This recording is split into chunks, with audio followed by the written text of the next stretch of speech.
গলির মোড়ে একটি গাছ দাঁড়িয়ে, গাছ না গাছের প্রেতচ্ছায়া, আঁকাবাঁকা শুকনো কতগুলো কাঠের কঙ্কাল শূন্যের দিকে তুলে দিয়েছে এলোমেলো, রুক্ষ, রুষ্ট, রিক্ত, জীর্ণ। লতা নেই, পাতা নেই, ছায়া নেই, ছাল বাকল নেই, নেই কোথাও এক আঁচড় সবুজের প্রতিশ্রুতি, এক বিন্দু সরসের সম্ভাবনা। ওই পথে জরুরি দরকারে যাচ্ছিলাম ট্যাক্সি করে। ড্রাইভার বলল, ওদিকে যাবো না, দেখছেন না কটা ছন্ন ছাড়া বেকার ছোকরা রাস্তার মাঝখানে দাঁড়িয়ে আড্ডা দিচ্ছে। চোখা প্যান্ট, চোঙা জুতো, রোখা মেজাজ, ঠোকা কপাল। ওই পথে গেলেই ট্যাক্সি থামিয়ে দিচ্ছে, বলবে হাওয়া খাওয়া। কার হাওয়া? চেনেন না ওদের? ওরা বিরাট নৈরাজ্যের এক নেই রাজ্যের বাসিন্দে। ওদের কিছু নেই, ভিত নেই, ভিত নেই, রীতি নেই, নীতি নেই, আইন নেই, কানুন নেই, বিনয় নেই, ভদ্রতা নেই, স্ত্রীলতার স্বাধীনতা নেই। ঘেসবেন না ওদের কাছে। কেন নেই? ওরা যে নেই রাজ্যের বাসিন্দা। ওদের জন্য কলেজে সিট নেই, অফিসে চাকরি নেই, কারখানায় কাজ নেই, ট্রামে বাসে জায়গা নেই, মেলায় খেলায় টিকিট নেই, হসপিটালে বেড নেই, খেলবার মাঠ নেই, অনুসরণ করবার নেতা নেই, প্রেরণা জাগানোর প্রেম নেই। ওদের মধ্যে সম্ভাষণে কারো দরদ নেই।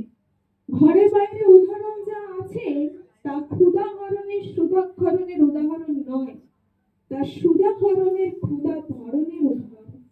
খালি নিজের কোলের দিকে ঝোলটানে। এক ছিল মধ্যবর্ত বাড়ির ফালতু একটা রক, তাও দিয়েছে লোপাট করে।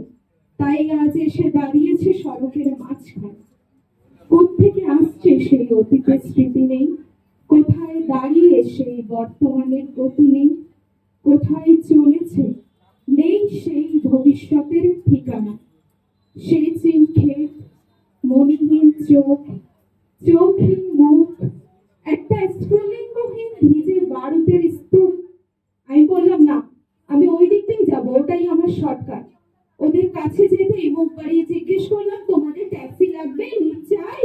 আরে এই তো ট্যাক্সি, এই তো ট্যাক্সি, লে হালুয়া। চেঁচিয়ে উঠলো ছোকরার দল, সিটি দিয়ে উঠলো, পেয়ে গেছে, পেয়ে গেছে, চল বংশে বেলঘড়িয়া। তিনটে ছোকরা উঠে পড়লো ট্যাক্সিতে, একজন ড্রাইভারের পাশে, দুজন পেছনের সিটে। জিজ্ঞেস করলো, কতদূর যাবে? আরে এই তো দেখতে পাচ্ছেন না, কাছেই ভিড়। সিনেমা না জলসা না, নয় কোনো ফিল্মে তারকার অভ্যর্থনা। একজন নিরীহ লোক গাড়ি চাপা পড়েছে, চাপা দিয়ে গাড়িটা উঠাও। আমাদের দলের কিছু লোক গাড়িটাকে ধাওয়া করেছে। আমরা খালি ট্যাক্সি খুঁজছি। কে সেই লোক? একটা বেওয়ারিশ ভিখিরি, রক্তে মাংসে দলা পাকিয়ে গেছে। ওর কেউ নেই, কিছু নেই। শোয়ার জন্য ফুটপাত আছে, তো মাথার উপরে ছাদ নেই। ভিক্ষের জন্য পাত্র একটা আছে, তো তার মধ্যে প্রকাণ্ড একটা ফুটো। রক্তে মাংসে দলা পাকিয়ে যাওয়া ওই ভিখিরিটাকে ওরা পাজা করে করে তুলে দিল। চেঁচিয়ে উঠল শাল্যস্বরে, আনন্দে উচ্ছ্বসিত হয়ে, প্রাণ আছে, এখনো প্রাণ আছে। রক্তের ধার থেকে আমার ভব্যতা ও স্বাধীনতাকে বাঁচাতে গিয়ে আমি নেমে পড়লাম তাড়াতাড়ি। তারপর শহরের সমস্ত কংক্রিটে, ইটে, কাঠে, পিচে, মাঠে, দেওয়ালে দেওয়ালে বেজে উঠল এক দুর্বার উচ্চারণ, এক তত্ত্ব প্রাণের শঙ্খধ্বনি। প্রাণ আছে, এখনো প্রাণ আছে। প্রাণ থাকলে স্থান আছে, মান আছে, সমস্ত বাধা নিষেধের বাইরেও আছে এক অস্তিত্বের অধিকার। ফিরে আসতেই দেখি গলির মুখে গাছের সেই শুকনো বৈরাগ্য বিদীর্ণ করে বেরিয়ে পড়েছে হাজার হাজার সোনালি কচি পাতা। মর্মরিত হচ্ছে বাতাসে, গুচ্ছে গুচ্ছে উঠলে উঠছে ফুল, ঢেলে দিয়েছে বুকের সুগন্ধ। উড়ে এসেছে রং বেরঙের পাখি, শুরু করেছে কলকণ্ঠের কাকলি। ঘনপত্র পুঞ্জ ফেলেছে স্নেহার্ত দীর্ঘ ছায়া, যেন কোনো শ্যামল আত্মীয়তা। অবিশ্বাস্য চোখে চেয়ে দেখলুম কঠিনের প্রত্যয়ে মাধুর্যের বিস্তীর্ণ আয়োজন।